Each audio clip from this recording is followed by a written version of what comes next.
Холестерин – жироподобное вещество, необходимое для нормального функционирования клеток организма, переваривания пищи и синтеза многих гормонов.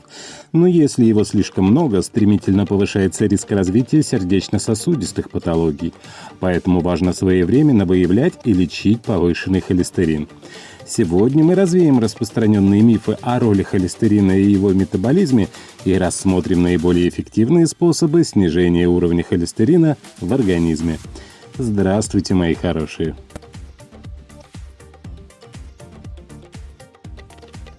Холестерин – органическое соединение, природный полициклический липофильный спирт.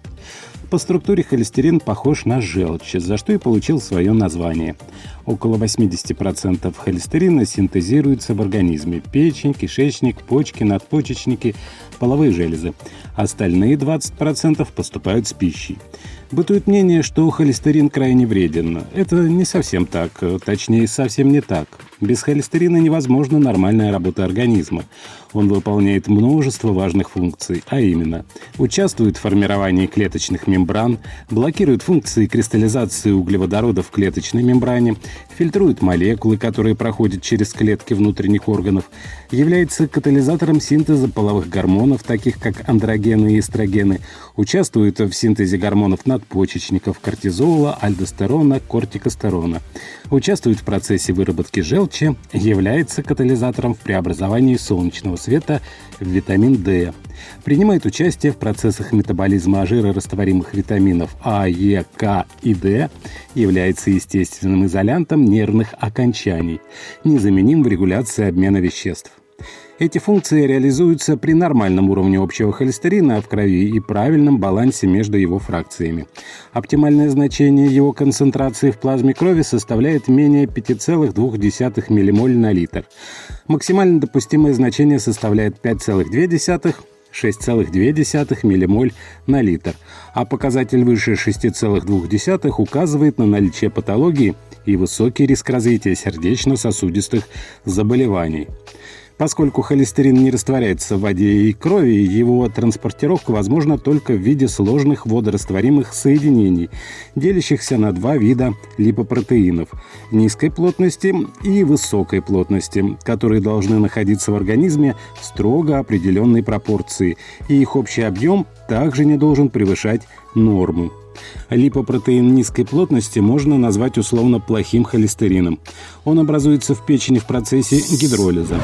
Условно плохим, а не абсолютно, он называется потому, что также важен для здоровья. Основные его функции – защита организма от токсинов, присутствующих в плазме крови, транспортировка витамина Е, каротиноидов и триглицеридов. Липопротеин высокой плотности называют хорошим, полезным холестерином. В отличие от липопротеинов низкой плотности, эти частицы обладают антиатерогенными свойствами. Повышенное количество липопротеинов высокой плотности в крови снижает вероятность образования атеросклеротических бляшек и сердечно-сосудистых заболеваний.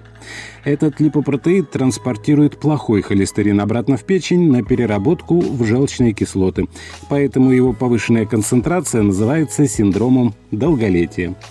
Ущерб здоровью наносится не холестерином как таковым, а его излишком или недостатком в организме. Липопротеины при неправильном соотношении или длительном повышенном уровне в крови оседают на стенках сосудов, вызывая атеросклероз.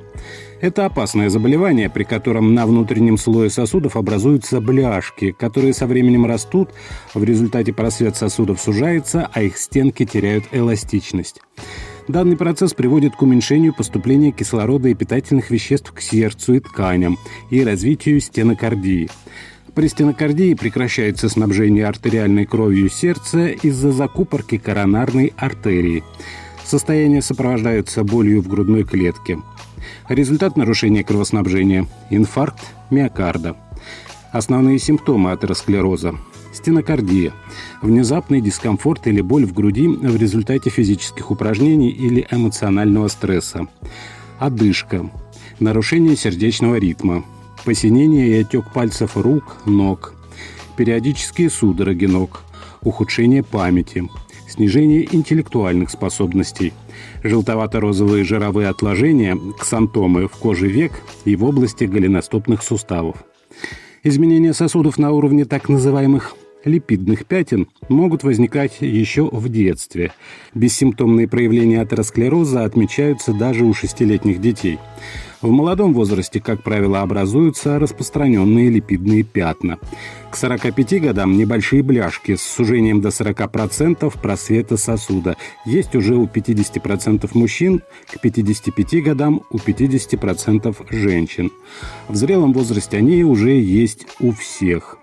Атеросклероз может и не беспокоить человека, но наличие бляшек в коронарных артериях – высокий фактор риска образования тромбов. Особенно опасны мягкие бляшки с неплотной покрышкой, которые могут разорваться и стать причиной смерти даже при небольшом повышении давления. К сожалению, убрать холестериновые бляшки, которые уже сформировались, невозможно. Тем не менее, вокруг чистки сосудов уже довольно давно образовалась целая индустрия. Но препараты и процедуры, которые предлагаются ей для решения проблемы, не обладают доказанной клинической эффективностью.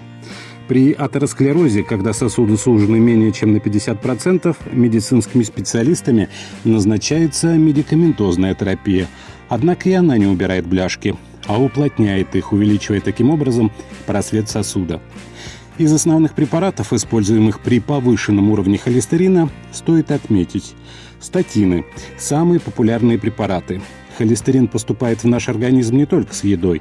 60-70% его вырабатывается в печени, даже если вы сидите на постной диете. Действие статинов заключается, с одной стороны, в том, что тормозится выработка холестерина в печени. В то же время запускается механизм, который превращает уже существующие нестабильные бляшки в стабильные. И это фактически вдвое сокращает риск инфарктов. Плюс статинов при длительном применении они не вызывают привыкания. Минус – вероятные побочные эффекты, включающие тошноту, боль в животе и мышцах и другие неприятные симптомы. Препараты из группы статинов снижают уровень холестерина на 60%. Фибраты стимулируют выработку липопротеинов высокой плотности. Назначаются при содержании триглицеридов 4,5 ммоль на литр. Фибраты нельзя принимать со статинами. Секвестранты желчных кислот. Лекарства из этой группы не всасываются в кровь, а действуют локально, связываясь с желчными кислотами, синтезируемыми из холестерина и выводя их из организма. После приема секвестрантов в печени ускоряется выработка желчных кислот, активно используется холестерин из крови. Ингибиторы всасывания холестерина. Эти лекарства предотвращают всасывание липидов из кишечника. Их обычно назначают больным с противопоказаниями к применению статинов, так как они не всасываются в кровоток. При приеме лекарств допускается применение и биологически активных добавок. На уровень холестерина влияют никотиновая кислота.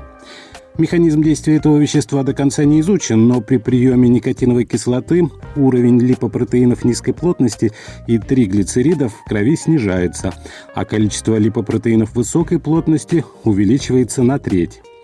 Витамин Е – антиоксидант, предотвращающий расщепление липопротеинов низкой плотности и образование жировых бляшек. Витамины В6, В9, В12 способствуют правильному функционированию сердечной мышцы, снижают риск развития атеросклероза и ишемической болезни сердца. Жирные кислоты содержатся в рыбьем жире, морепродуктах, нерафинированных растительных маслах. Жирные кислоты положительно влияют на нервную систему, предотвращают рахит, способствуют снижению холестерина и артериального давления, улучшают кровообращение, укрепляют сосуды и придают им эластичность, участвуют в синтезе простагландинов. Зеленый чай содержит антиоксиданты и полифенолы, влияющие на липидный обмен. Они снижают уровень плохого холестерина и повышают содержание хорошего. Соевый белок снижает вероятность развития атеросклероза. По действию похож на эстрогены. Гинестеин подавляет окисление липопротеинов низкой плотности. Кроме того, соя стимулирует выработку желчи, тем самым помогая вывести холестерин из организма. Примечательно, что у высокого уровня холестерина нет симптомов, а значит, его невозможно почувствовать. Только своевременный анализ может стать красным флагом. В целях детальной диагностики и расчета риска возможных осложнений врачи используют расширенный анализ – липидограмму, показывающую общую концентрацию холестерина и его состав. Биохимические анализы крови с определением фракций холестерина часто назначают кардиологи и эндокринологи. В Европе анализ на холестерин рекомендуется выполнять каждые 5 лет и по возрасту 40, 50, 60 лет из-за повышенного риска развития атеросклероза в пожилом возрасте. Выделяют несколько основных факторов, способствующих повышению уровня холестерина в крови. Недостаточные физические нагрузки, избыточный вес, даже несколько лишних килограммов поднимают уровень плохого холестерина, поэтому люди с избыточным весом склонны к различным заболеваниям сердечно-сосудистой системы. Курение. Никотин стимулирует сужение артерий, повышение вязкости крови, тромбоз. Рацион с большим количеством насыщенных жиров. Наследственность. Если у ваших старших родственников диагностирована ишемическая болезнь сердца или были инсульты, стоит насторожиться. Некоторые заболевания и состояния, например, болезни почек, печени, сахарный диабет, менопауза у женщин. Здоровое питание помогает снизить уровень плохого холестерина у женщин и мужчин. Вот несколько советов по его рациональному планированию. Ограничьте продукты с холестерином. Ешьте меньше продуктов животного происхождения и продуктов из цельного молока. Ограничьте соль, не более чайной ложки в день. Снизьте употребление алкоголя. Безопасной дозы не существует, но если вы не готовы совсем расстаться с крепкими напитками, не превышайте допустимых объемов потребления. 1-2 бокала вина или пол-литра слабоалкогольных напитков в день не более 4 раз в неделю. Включите в свой рацион ряд полезных продуктов. Овсяные хлопья, яблоки, груши, чернослив, ячмень. В этих продуктах содержится много клетчатки, снижающей всасывание липопротеидов и низкой плотности в кровоток. Чтобы избавиться от плохого холестерина, достаточно съедать 5-10 грамм клетчатки в день. В одной чашке овсянки около 4 граммов растворимой клетчатки. Жирная рыба содержит кислоты омега-3, снижающие риск высокого давления и образования тромбов. Еженедельно для взрослых требуется 200 грамм рыбы. Можно вводить в меню скумбрию, сельдь, сардину, тунца, палтуса и так далее. Орехи снижают риск сердечных заболеваний, поддерживая нормальный уровень холестерина. Порция орехов на каждый день равна 1 горсти или 40-42 граммам. Особенно полезны миндаль, фундук, кедровые орехи, несоленые фисташки, пеканы. Авокадо улучшает уровень плохого холестерина у взрослых с избыточным весом. Можно добавлять в салаты, в бутерброды. Апельсиновый сок, фруктовые йогурты содержат растительные стерины или станолы, блокирующие всасывание плохого холестерина в кровь. Они снижают уровень липопротеинов низкой плотности на 5-15%, но не влияют на триглицериды и липопротеины высокой плотности. Молочная сыворотка.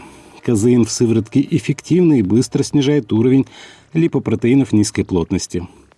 Стручковый перец способствует укреплению сосудов, выведению холестерина, обладает выраженным антисклеротическим действием, препятствует повышению артериального давления. Помидоры снижают уровень холестерина в крови и артериальное давление, очень полезны при анемии. Свекла стимулирует лимфатическую систему, способствует кроветворению, укреплению капилляров, снижает артериальное давление и уровень холестерина в крови, улучшает работу печени и почек. Тыква также положительно влияет на работу печени и почек, улучшает функционирование желчного пузыря, стимулирует двигательную функцию кишечника и способствует выведению холестерина из организма. Активный образ жизни также снижает риск развития большинства заболеваний и в первую очередь связанных с высоким холестерином. Ежедневная гимнастика стимулирует обмен веществ, тренирует сердечную мышцу одновременно со скелетными мышцами, способствует активному кровоснабжению всех органов и систем, что улучшает насыщение органов кислородом и питательными веществами. Тренировки укрепляют стенки сосудов, тормозят развитие варикозного расширения вен. А на сегодня это все. Не болейте, берегите себя и близких, ставьте пальчики вверх, подписывайтесь на канал «Доктор по соседству» и, конечно, не забывайте заходить в наши паблики в социальных сетях ВКонтакте и Одноклассники, где каждый день выходит масса полезной и интересной информации из мира здоровья и медицины. Здоровья вам!